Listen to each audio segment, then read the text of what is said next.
புதன் வக்கரத்தை எப்படி கண்டுபிடிக்கணும்? ஜாதகத்தில் சாஃப்ட்வேரில் போட்டால் வக்கரன்றது வந்துடும். பரிவர்த்தனைங்கிறது வந்து இந்த புதனுடைய ராசியில் யார் உட்காந்துருக்காங்களோ அதனுடைய ராசியில் புதன் போய் உட்காந்தா பரிவர்த்தனை. அப்போ இதை தெரிஞ்சுக்குங்க. அப்போ ஒரு ஜாதகத்தில் புதன் வக்கரமோ பரிவர்த்தனையோ விளிம்போ ஆட்சி உச்ச நீசமோ பெற்றிருந்தா இந்த ஜாதகர் இரண்டு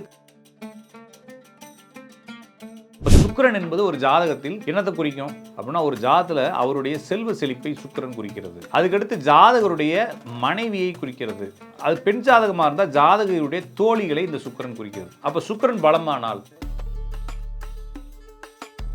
அப்போ ஒரு ஜாதகத்தில் சுக்கிரன் பலமாக இருந்தால் அவருக்கு ஜாதகத்துக்கு திருமணம் தாமதமாகும். ஒருத்தருக்கு சுக்கிரன் உச்சமாக இருக்குது, சூப்பராக திருமணம் நடக்கும்னு நினைச்சீங்கன்னா ஏமாந்துருவீங்க. சுக்கிரன் உச்சமானால் 29-30 வயசாகிறவங்க ஆணுக்கு கல்யாணம் ஆகிறது. அப்போ கல்யாண வாழ்க்கையில் தடைகளையும் தயக்கங்களையும் சிக்கல்களையும் சில நேரத்தில் பிரிவுகளையும் கூட கொடுக்கும் இந்த சுக்கிரன் பலமாகும் பொழுது. பெண்களுக்கு வந்து சகோதரனையும் கணவனையும் குறிக்குது, ஆண்களுக்கு சகோதரனை மட்டும் குறிக்குது. அப்போ இந்த செவ்வாய் அதிகாரமானால் பலமானால் இது சம்பந்தமான நன்மை தீமைகள் நடக்கும். சார், செவ்வாய் பலம்னா என்னென்ன ராசிகள் இருந்தால் பலம் அப்படின்னா, மேசம், விருச்சகம், கடகம், மகரம், இந்த 4 ராசிகள் இருந்தாலும் அது வக்ரம் பரிவர்த்தனை விளிம்பில் இருந்தாலும் கண்டிப்பாக இந்த செவ்வாய் பவர் ஆகுது. இதோட கூடுதலாக இந்த செவ்வாய் 4 மூலையில் இருந்தாலும் அது பவர்ஃபுல்லாக இருக்குன்றதை என்னுடைய அனுபவத்தில் பார்க்குறேன். அப்போ ஒரு ஜாதகம் திறக்கிறீங்க, இந்த இடத்துல செவ்வாய் இருக்குன்னா என்ன நடக்கும் அப்படின்னா, ஜாதகர் கடனில் மாட்டிக்கொள்வார்.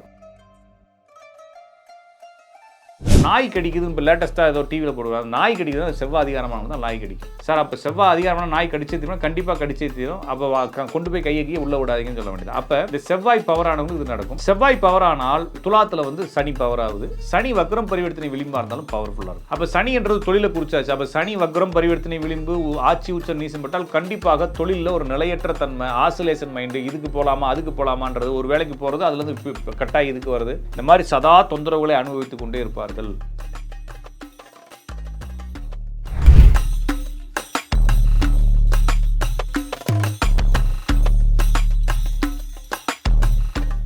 ரியல் ஒன் ஆன்மீகம் நேரில் அனைவருக்கும் அன்பு வணக்கம். நான் உங்கள் ஜோதிடன் ராஜநாடி காப்பா. மீண்டும் இந்த காணொலி வாயிலாக உங்களை சந்திப்பதில் மிகுந்த மகிழ்ச்சி. நண்பர்களே, நாம் தொடர்ச்சியாக இந்த சேனலில் ஜோதிடம் குறித்த பல தகவல்களை பார்த்துட்டு வரோம். இன்று நாம் பார்க்கக்கூடிய தலைப்பு புதன். அப்போ புதன் என்பது ஒரு ஜாதகத்தில் ஒரு இப்போ காலபுருஷ தத்துவத்தில் பார்த்தீங்கன்னா 3, 6 கூடையோன்னு சொல்லுவாங்க. அப்போ வந்து கம்யூனிகேஷன்னா என்ன அப்படின்னா, இதுக்கும் ஏக்கும் பிக்கும் இடையில நிற்கிறது. ஒரு செவுத்துக்கு இன்னொரு செவுத்துக்கும் இடையில நிற்கிறது. அப்போ ஒரு செவுத்துக்கு இன்னொரு செவுத்துக்கு இடையில நிற்கிறது. அல்லது ஒரு செவுத்தில் ஏதாச்சும் ஒட்டுறோம்னா அதுக்கு இடையில நிற்கிறது. அப்போ ஒரு செவுத்தில் போஸ்டர் ஓட்டுறோம்னா என்ன போட்டு ஓட்டுறோம்னா பாண்டு போட்டு விட்டுறோம். ஒரு பசையை ஓட்டுறோம்னா அந்த பசை என்பது புதன். அப்போ இடையில இருக்கக்கூடிய மீடியம் அப்படிங்கிறது புதன். அப்போ எங்கெல்லாம் மீடியம் இருக்கோ அங்கெல்லாம் புதன். அப்போ எதெல்லாம் கம்யூனிகேட் பண்ணதோ அங்கெல்லாம் புதன். அதனால தான் கம்யூனிகேஷனை புதன் சொல்கிறாங்க. தொலைத்தொடர்பு துறை, போஸ்ட் ஆஃபீஸ். அப்போ ஒரு ஜாதகத்தில் புதன் வலுவானால், அப்போ புதன் எங்கே இருந்தால் வலு? அப்போ ஜாதகம் திறக்கிறீங்க 4 மூலையில் புதன் இருந்தா வலு. அதே மாதிரி புதன் வந்து வக்ரமானால் வலு, புதன் பரிவர்த்தனையானால் வலு, புதன் சந்தியில் இருந்தால் வலு. அப்போ புதன் வக்ரத்தை எப்படி கண்டுபிடிக்கணும்? ஜாதகத்தில் சாஃப்ட்வேரில் போட்டால் வக்ரன்றது வந்துடும். பரிவர்த்தனைங்கிறது வந்து இந்த புதனுடைய ராசியில் யார் உட்காந்துருக்காங்களோ அதனுடைய ராசியில் புதன் போய் உட்காந்தா பரிவர்த்தனை. அப்போ இதை தெரிஞ்சுக்குங்க. அப்போ ஒரு ஜாதகத்தில் புதன் வக்ரமோ பரிவர்த்தனையோ விளிம்போ ஆட்சி உச்ச நீசமோ பெற்றிருந்தா இந்த ஜாதகர் 2 கல்வி கற்பார். ஒரு கல்வி போவார், அதுக்கப்புறம் அதை பிரேக் பண்ணுவார். ஆனால் பிரேக் பண்ணாமல் அடுத்த போவார். பிஜி படிக்கிறவங்க, ஆராய்ச்சி பண்ணுறவங்க, இவங்க தான். சார், அப்போ 4 மூட சொன்னீங்க, மீனராசியில் புதன் நீசம் இல்லையா அப்படின்னு சொல்லி ஒருத்தருக்கு கேள்வி வரலாம், ஜோசியம் தெரிஞ்சவருக்கு. சார், நீசமானால் தான் ஃபுல் பவர். நிறைய நீசமான புதன் இருக்கவங்க பாருங்கள், நிறைய படிச்சிருப்பாங்க.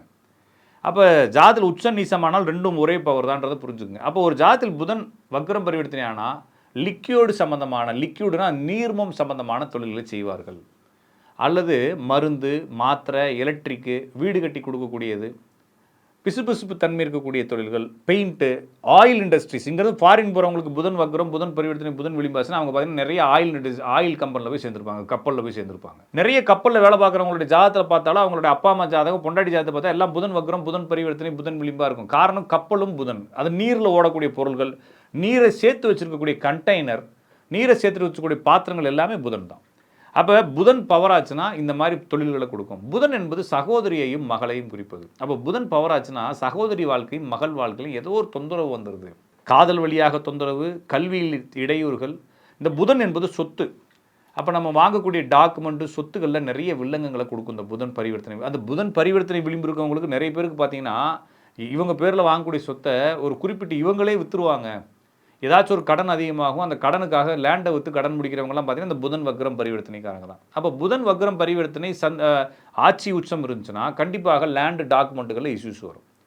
அப்போ நம்ம சொன்னது போல் இப்போ இவர் எந்த இடத்துல இருப்பார் அப்படின்னா டெக்ஸ்டைல் கடைக்கு பக்கத்தில், மெடிக்கல் ஷாப் பக்கத்தில், எலக்ட்ரிக்கல் ஸ்டோர் பக்கத்தில், பூங்கா பார்க்குன்னு சொல்லப்படக்கூடிய இடத்துக்கு பக்கத்தில், அந்த சங்கங்கள், கூட்டுறவு சொசைட்டி, பேங்க்ஸ், இது மாதிரி இடங்களுக்கு பக்கத்துலலாம் இவருடைய வீடுகள் அமைஞ்சிருக்கும். இவருக்கு வரக்கூடிய நோய்கள் நரம்பு, தோல், முடி உதிர்தல் சம்பந்தமான நோய்கள் வரும். அதுக்கப்புறமா இந்த சின்ன சின்ன எலும்புகள் சொல்கிறாங்களா, மூக்கெலும்பு, காதெலும்பு, இந்த மாதிரி எலும்புகள் முறிவது, இது மாதிரி தொந்தரவுகள் வரும். இவங்க பார்க்கக்கூடிய வேலை நம்ம பார்த்தாச்சு, லிக்யூடு, ஆயில், தண்ணி, கெமிக்கல், அப்புறமா கம்யூனிகேஷன் பண்ணுறது, சொல்லித்தரது, கலைகள் சம்பந்தமான விஷயங்கள்லாம் செய்வாங்க.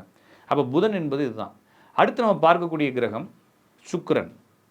அப்போ சுக்கிரன் என்பது ஒரு ஜாதகத்தில் என்னத்தை குறிக்கும் அப்படின்னா, ஒரு ஜாதகத்தில் அவருடைய செல்வ செழிப்பை சுக்கிரன் குறிக்கிறது.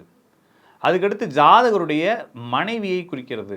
அது பெண் ஜாதகமாக இருந்தால் ஜாதகருடைய தோழிகளை இந்த சுக்கிரன் குறிக்கிறது. அப்போ சுக்கிரன் பலமானால் சுக்கிரனுடைய சார்ந்த வேலைகள் கிடைக்கும். அப்போ சுக்கிரன் பலம்னா என்ன சார்?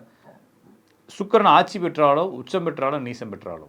அடுத்து சுக்கிரன் வக்ரம் பரிவர்த்தனை விளிம்பு அடைஞ்ச இந்த 6 நிலைகளில் சுக்கிரன் இருந்தால் சுக்கிரன் பலம். அப்போ எந்தெந்த ராசி அப்படின்னா உங்களுக்கு ரிஷபம், துலாம், அதுக்கப்புறமா கன்னி, மீனம், இந்த ராசியில் இருந்தாலோ அல்லது வக்ரம் பரிவர்த்தனை விளிம்பு இருந்தாலோ கண்டிப்பாக சுக்கிரன் பலமாக இருக்குதுன்னு அர்த்தம். அப்போ ஒரு ஜாதத்தில் சுக்கிரன் பலமாக இருந்தால் அவருக்கு ஜாதகத்துக்கு திருமணம் தாமதமாகும். ஒருத்தருக்கு சுக்கிரன் உச்சமாக இருக்குது, சூப்பராக திருமணம் நடக்கும்னு நினச்சிங்கன்னா ஏமாந்துருவீங்க. சுக்கிரன் உச்சமானால் 29-30 வயசாகிறவங்க ஆணுக்கு கல்யாணம் ஆகிறது. அப்போ கல்யாண வாழ்க்கையில் தடைகளையும், தயக்கங்களையும், சிக்கல்களையும், சில நேரத்தில் பிரிவுகளையும் கூட கொடுக்கும் இந்த சுக்கிரன் பலமாகும் பொழுது.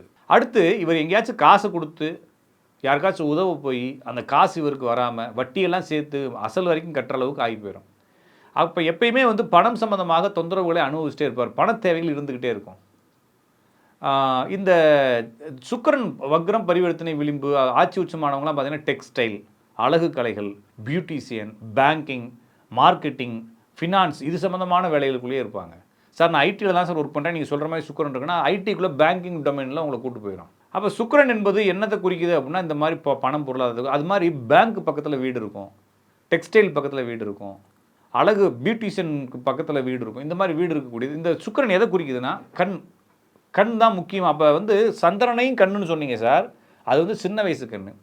சூரியனை கண்ணுன்னு சொன்னீங்க, அது பெரிய வயசு கண். இந்த சுக்கிரன் என்பது இடை வயது கண். அது என்னென்னா ஒத்த கண் அடி வாங்குறது, கல் போட்டு அடிச்சிடுறது, ஏதாச்சும் ஒரு சின்ன இன்ஃபெக்ஷன் ஆகி கண்ணு இப்போ வீணாக போயிடும். இந்த மாதிரி தொந்தரவுகளை கொடுக்கும். அப்போ ஒரு கண்ணில் அடிபடுறது, பூச்சி அடிக்கிறது, இந்த மாதிரி தொந்தரவுகளை கொடுக்கும் சுக்கிரன். இந்த சுக்கிரன் என்பது கர்ப்பப்பை சார்ந்த தொற்றுகள் பெண்களுக்கு, ஆண்களுக்கு இந்த யூரினரி இன்ஃபெக்ஷன், இந்த செக்ஸுவல் டிரான்ஸ்மிட் இன்ஃபெக்ஷன் இதெல்லாம் கொடுக்கும். அப்போ இந்த பால்வினை தொற்றுகள், பால்வினை சம்பந்தமான இன்ட்ரெஸ்ட் இதெல்லாம் கொடுக்கும். இது வழியாக தொந்தரவுகளையும் கொடுக்கும் அப்படின்னு சொல்லி பார்க்கலாம். இவங்களுக்கு இருக்கக்கூடிய நோய்கள் இதுதான். அப்போ இவங்க என்ன தொழில் பண்ணுவாங்கன்னா இந்த பேங்க் இது சொன்னோம். இவங்களுக்கு என்ன பிரச்சனை வரும்னா குடும்பத்தில் பெண்கள் வழியாக பிரச்சனை வந்துகிட்டே இருக்கும். பெண்கள்னா நம்ம கூடயே பிறந்த பெண்கள், சகோதரியெலாம் புதனுக்குள்ளே வந்துடும். இது நம்ம வீட்டுக்கு வந்த பெண்களால் தொந்தரவுகள் இருந்துக்கிட்டே இருக்கும். அப்போ இதுதான் சுக்கிரன் பலமானதனால் வரக்கூடிய நன்மை தீமை. அடுத்து நம்ம செவ்வாயை பார்க்கலாம். செவ்வாய் என்ற கிரகம் ஒரு ஜாதகத்தில் எதை குறிக்கிறது அப்படின்னா ஜாதகருடைய ஆரோக்கியத்தை குறிக்கிறது. அடுத்து ஜாதகருடைய கடன் இல்லாமல் தன்னுடைய தொழிலை, தன்னுடைய சொத்தை தக்க வச்சுக்கக்கூடிய அந்த ஆற்றலை குறிக்குது. அதுக்கப்புறம் நண்பர்களை குறிக்குது. பெண்களுக்கு சகோதரனையும் கணவனையும் குறிக்குது. ஆண்களுக்கு சகோதரனை மட்டும் குறிக்குது. அப்போ இந்த செவ்வாய் அதிகாரமானால், பலமானால் இது சம்பந்தமான நன்மை தீமைகள் நடக்கும். சார் செவ்வாய் பலம்னா என்னென்ன ராசிகள் இருந்தால் பலம் அப்படின்னா மேசம், விருச்சகம், கடகம், மகரம், இந்த 4 ராசிகள் இருந்தாலும் அது வக்ரம் பரிவர்த்தனை விளிம்பில் இருந்தாலும் கண்டிப்பாக இந்த செவ்வாய் பவர் ஆகுது. இதோட கூடுதலாக இந்த செவ்வாய் 4 மூலையில் இருந்தாலும் அது பவர்ஃபுல்லாக இருக்குன்றதை என்னுடைய அனுபவத்தில் பார்க்குறேன். அப்போ ஒரு ஜாதகம் திறக்கிறீங்க, இந்த இடத்துல செவ்வாய் இருக்குன்னா என்ன நடக்கும் அப்படின்னா ஜாதகர் கடனில் மாட்டிக்கொள்வார். சிம்பிளாக சொல்லிடலாம். ஜாதகருக்கு கடன் பிரச்சனை பெருசாக இருக்குது, மாட்டிக்குவார், கண்டிப்பாக மாட்டிக்குவார். ஆமாம். அடுத்து ஜாதகருக்கு உடல் நலம் சார்ந்த ஏதாவது ஒரு தொற்றுகள் இருக்கும். உடல் நலம் சார்ந்த தொற்றுகள்லாம் என்ன சார் அப்படின்னா சுகர், ப்ரெஷர் வேகமாக வந்துடும். இந்த நிறைய பேருக்கு ஆண்களுக்கு குழந்தை பிறக்காமல் இருக்கிறதுக்கு இந்த செவ்வாய் பவரான மோர்டாலிட்டி பிரச்சனை வரும். அப்புறமா இந்த கவுண்டிங் குறையிறது, இந்த மாதிரி பிரச்சனை வரும். பெண்களுக்கு பிசிஓடி, ஃபைப்ராய்டு, அது எதனால அனிமிக் ஆகிறதுனால வரும். அப்போ தொடர்ந்து ஏதாவது ஒரு தொந்தரவு, எலும்பு முறிவுகள், இந்த நாய் கடிக்குது. இப்போ லேட்டஸ்ட்டாக ஏதோ டிவியில் போடுவாங்க, நாய் கடிக்குது, செவ்வாய் அதிகாரமானது தான் நாய் கடிக்கும். சார் அப்போ செவ்வாய் அதிகாரமான நாய் கடிச்சே தீரும், கண்டிப்பாக கடிச்சே தீரும். அப்போ கொண்டு போய் கையை உள்ளே விடாதீங்கன்னு சொல்ல வேண்டியது. அப்போ இந்த செவ்வாய் பவரானவங்களுக்கு இது நடக்கும். செவ்வாய் பவரானால் பக்கத்தில் ஆஸ்பத்திரி, அப்புறம் மெக்கானிக் செட்டு, ரயில்வே ஸ்டேஷனு, வண்டி வாகனங்கள் வந்து போகக்கூடிய இடம் இதெல்லாம் இருக்கும் பக்கத்தில். அடுத்து செவ்வாயுடைய தொழில்கள் பார்க்கும் பொழுது கட்டிடங்கள் கட்டுதல், அதுக்கப்புறம் மருத்துவம், கெமிக்கல் வேதிப்பொருட்களை ஹேண்டில் பண்ணுறது, உணவு, விவசாயம், பாதுகாப்பு பணிகள், அப்புறமா வந்து தாது பொருட்கள் விற்கிறது, இந்த மாதிரி விஷயங்கள் எல்லாமே உரம், தாது பொருள், இது மாதிரி விஷயங்கள் எல்லாமே செவ்வாய் தான். அப்போ செவ்வாய் பலமானால் ஒருத்தருக்கு கடன் தொந்தரவு, உடல்நல தொந்தரவு இதெல்லாம் வரும். பெண்களுக்கு குடும்ப வாழ்க்கை கெட்டு போகிறத பார்க்குறோம். அப்போ இவங்களுக்கு என்ன மாதிரி தொழில்கள் நல்லா இருக்கும் அப்படின்னா நம்ம சொல்லியாச்சு, இந்த தொழில் சொல்லியாச்சு. அப்போ இவங்க எதில் கவனமாக இருக்கணும்னா அந்த ஷேர் ட்ரேடிங் பண்ணுறது, பார்ட்னர்ஷிப் போடுறது, இதெல்லாம் தோற்று போயிடுவாங்க. யாரெல்லாம் பார்ட்னர்ஷிப்பில் தோற்று போகிறாங்களோ அவங்களாம் ஜாதத்தில் செவ்வாய் பவராக இருக்கும். யாரெல்லாம் ஷேர் மார்க்கெட்டில் பணம் போடுறீங்களோ அவங்க எல்லாத்துக்குமே செவ்வாய் பவராக இருக்கும். அவங்க எல்லாமே தோற்று தான் போவாங்க. அப்போ அதில் புரிஞ்சுக்கணும். சார் நான் வந்து அவங்கள பார்க்குறேன், இவங்கள பார்க்குறேன், அந்த மாதிரி கணிதம் பண்ணுறேன், இந்த மாதிரி கணிதம் பண்ணுறேன், ஷேர் மார்க்கெட்டில் பணம் கண்டிப்பாக செவ்வாய் பவராக இருந்தால் நீங்கள் என்ன கணிதம் பண்ணாலும் தோற்று தான் போவீங்க. அப்போ அதை புரிஞ்சுக்கணும். அப்போ இந்த செவ்வாயினுடைய தன்மைகள் இதெல்லாம். அடுத்து குரு. அப்போ குரு என்ற கிரகம் எதை குறிக்கிது ஜாதகத்தில்? ஜாதகரையே குரு குறிக்கிறது. அடுத்து இப்போ நான் இருக்கிறேன், என் ஜாதகருடைய குரு, நான் ஒருத்தரை பெருசாக மதிப்பேன் இல்லைங்களா, அந்த நபரையும் இந்த குரு குறிக்குது. இப்போ இந்த குரு பவர் ஆச்சுன்னா என்னென்ன இடத்துல பவர் ஆகுது? 4 மூலைகளிலும், அதாவது மிதுனம், கன்னி, தனுசு, மீனம், இந்த 4 ராசிகளையும் குரு பவர் ஆகுது. அதுக்கப்புறமா குரு வந்து மகரம் மற்றும் கடகத்தில் பவர் ஆகுது. அப்புறமா வக்ரம் பரிவர்த்தனை வெளிமுடிந்தால் பவர் ஆகுது. அப்போ ஒரு ஜாதகத்தில் இந்த இந்த நிலைகளில் ஒரு ஜாதகத்தில் குரு இருந்தால் அவருக்கு குழந்தை பிறப்பு தாமதமாகும். ஜாதகர் சதா தன்னுடைய கௌரவம் சம்பந்தமாகவே சிந்தித்து கொண்டும் யோசிச்சுக்கிட்டு இருப்பார். அவருக்கு அது சம்மந்தமாக குழப்பம் வந்துக்கிட்டே இருக்கும். அடுத்து இவர் வந்து ஏதோ ஒரு வகையில் அவமானப்பட்டுக்கிட்டே இருப்பார். அடுத்தவங்களுக்கு அட்வைஸ் கொடுக்கணும்னு நினைப்பார். அதே மாதிரி தன்னுடைய வாழ்க்கையில் இதெல்லாம் நடந்துருமோ அப்படின்னு பயம் இருக்கும். அப்பப்போ தன்னுடைய வாழ்க்கையை மாற்றிக்கிட்டே இருப்பார்.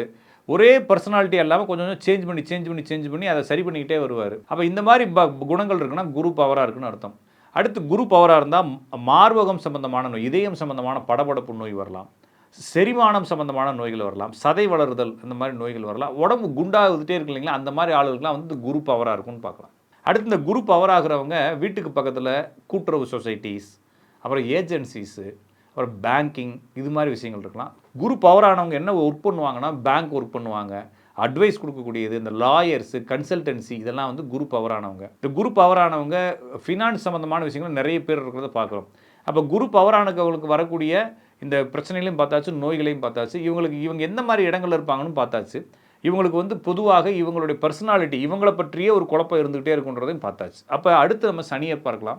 சனி என்ற கிரகம், பொதுவாக சனி என்ற கிரகம் எதை குறிக்கிது ஒரு ஜோசியத்தில் ஜாதகத்தில்னா அவருடைய தொழில், அதுக்கப்புறம் அவருடைய மரபுன்னு சொல்லப்படக்கூடிய அவங்களுடைய பூர்வீக சம்பந்தமான விஷயங்களை குறிக்கிது. அப்போ சனி எங்கெல்லாம் பவர் ஆகும் அப்படின்னா மகரம், கும்பம், அதுக்கப்புறமா வந்து மேசம், துலாத்தில் வந்து சனி பவர் ஆகுது. சனி வக்ரம் பரிவர்த்தனை விளிம்பாக இருந்தாலும் பவர்ஃபுல்லாக இருக்கும். அப்போ சனி என்றது தொழிலை குறிச்சாச்சு. அப்போ சனி வக்ரம் பரிவர்த்தனை விளிம்பு ஆட்சி உச்சம் நீசம் பட்டால் கண்டிப்பாக தொழிலில் ஒரு நிலையற்ற தன்மை, ஆசோலேஷன் மைண்டு, இதுக்கு போகலாமா அதுக்கு போகலாமான்றது, ஒரு வேலைக்கு போகிறது அதுலேருந்து கட்டாயி இதுக்கு வருது, இந்த மாதிரி சதா தொந்தரவுகளை அனுபவித்து கொண்டே இருப்பார்கள். அதே மாதிரி ஜெனட்டிக்கான இஷ்யூஸ் சொல்கிறீங்க இல்லைங்களா, நிறைய பேருக்கு இந்த ரெட்டை குழந்தை பிறக்கிறது, அப்புறமா வந்து இப்போ மரபு ரீதியான தொந்தரவுகள், நிறைய பேருக்கு மனநலம் பாதிக்கப்படுறது, ஆட்டிசம், இது எல்லாமே சனி பவரானதுனால வரக்கூடியது தான். குடும்ப சூழல்கள், இந்த குடும்பம் உடஞ்சு போயிடுறது, பூர்வீகங்கள் கலைஞ்சு போயிடுறது, பூர்வீகத்தில் இருக்கவங்களாம் என்னென்னமோ பிரச்சனையில் மாட்டிக்கிறது, சின்ன வயசுலேயே குடும்பத்தில் இருக்கவங்க சித்தப்பா பெரிய பணம் தவறிடுறது, இது மாதிரி விஷயங்கள், செய்வனை வச்சுட்டாங்க, மருந்து வச்சுட்டாங்கன்னு பயப்படுறது, இது மாதிரி இருக்கக்கூடிய எல்லா மரபு ரீதியான ஒரு மாதிரி ஒரு பிளாக் திங்கிங் அப்படின்னு சொல்லக்கூடிய எல்லா சிந்தனையுமே இந்த சனி பவரானதாக கொடுக்கும். அதே சமயம் சோசியல் ரெஸ்பான்சிபிலிட்டி, சொசைட்டிக்காக ஒர்க் பண்ணக்கூடிய தன்மையும் கொடுக்கும். அதனால தான் அந்த லோக்கல் பாலிடிக்ஸில் இருக்கிறவங்க எல்லாத்துக்குமே சனி பவராக இருக்கும். அப்போ சனி என்ற கிரகம் நமது உறுப்புகளில் என்ன உறுப்பு குறிக்குது அப்படின்னா காலை குறிக்குது, நரம்பு மண்டலம், எலும்பு மண்டலங்கள் எல்லாத்தையும் குறிக்குது, கடினமான பொருள்களை எல்லாமே சனி குறிக்குது. அப்போ இந்த மாதிரி பிரச்சனை சனிக்கு இந்த மாதிரி தொந்தரவுகள், எலும்பு மண்டலங்கள் வலிக்கிறது, நரம்பு பிடிச்சிக்கிறது, இடுப்பு பிடிச்சிக்கிறது, முதுகுத்தண்டில் பெயின் இருக்கிறது, முதுகுத்தண்டில் கிராக் ஆயிடுறது, இந்த மாதிரி எல்லாரும் கஷ்டப்படுறாங்க இல்லைங்களா, பேக் பெயின், அது இதுன்னு, இது எல்லாத்துக்கும் சனி தான் காரணம். இந்த ஜாதகர் எங்கே சுற்றினாலும் பூர்வீகத்தை விட்டு போக முடியாது. சில நேரத்தில் பூர்வீகத்தை விட்டு வெளியே போனதுக்கப்புறம் தான் உருப்பிடுவாங்க. அப்போ என்னென்னா பூர்வீகத்துக்கும் கொஞ்சம் தூரம் விட்டு கொஞ்சம் ஒதுங்கி போகிறவங்க நல்லா இருப்பாங்க, பூர்வீகத்துக்குள்ளேயே இருக்கிறவங்க நிறைய தொந்தரவு அனுபவிச்சுட்டே இருப்பாங்க. அப்போ இவங்க வீட்டுக்கு பக்கத்தில் என்ன இருக்கும், ஏதாச்சும் ஒரு பச்சை மரங்களை அறுத்து போட்டிருக்கக்கூடிய இடம், இடிஞ்சிருக்கக்கூடிய இடம், இவங்க வீட்டிலேருந்து எட்டி பார்த்தா சுடுகாட்டு இருக்கக்கூடிய இடம் தெரியும், மயானங்கள் இருக்கிறது, அதுக்கப்புறமா வந்து இந்த மாதிரி ஒரு செகண்டரி ஒர்க் பண்ணுறது, இந்த சாராயம் காய்ச்சறது, இது மாதிரிலாம் ஆரம்ப காலத்தில் சொல்லிக்கிட்டு இருந்தாங்க. இப்போ அது என்னென்னா இந்த பிளாஸ்டிக் இன்ஜெக்ஷன் மோல்டிங், ஏதாச்சும் ஒரு சின்ன சின்ன ஃபேக்ட்ரிஸ், ஏதாச்சும் தர்புர்னு அறுத்துக்கிட்டே இருக்கக்கூடிய கம்பெனிஸ், இதெல்லாமே வந்து சனி இருக்கக்கூடிய இடத்துல இருக்கும். அப்போ சனி எதை குறிக்குதுன்னா மூதாதையர்களை குறிக்குது. அப்போ சனி பவர் ஆகும்போது மூதாதையர்களுடைய தொந்தரவுகள் இவருக்கு வந்துகிட்டே இருக்கும். பூர்வீக சொத்துக்களை அனுபவிப்பதன் வழியாக வரக்கூடிய தொந்தரவுகள், பூர்வீகத்திலேயே வாழ்ந்தால் தொந்தரவுகள், இது மாதிரி தொந்தரவுகள் கொடுத்துட்டே இருக்கும். அப்போ சனி பவர் ஆச்சுன்னா இவங்க எப்பயுமே தொழில் ரீதியாக தொந்தரவை அனுபவிப்பாங்க. அப்போ நம்ம பார்த்தது 7 கிரகங்கள் பார்த்துருக்கோம். 7 கிரகங்களுடைய நன்மை மற்றும் தீமை. ஒரு ஜாதகத்தில் ஒரு கிரகம் பவரானா அந்த அந்த அந்த அந்த கிரகத்தால் வரக்கூடிய நன்மை மற்றும் தீமைகள் எல்லாத்தையும் நம்ம பேசியிருக்கிறோம். இந்த வீடியோவை மறுபடியும் பார்ப்பதால் உங்களுக்கு இன்னும் நிறைய தெளிவுகள் கிடைக்கும். நம்ம மேலோடு தலைப்பில் அடுத்த வீடியோவில் சந்திப்போம். நன்றி, வணக்கம்.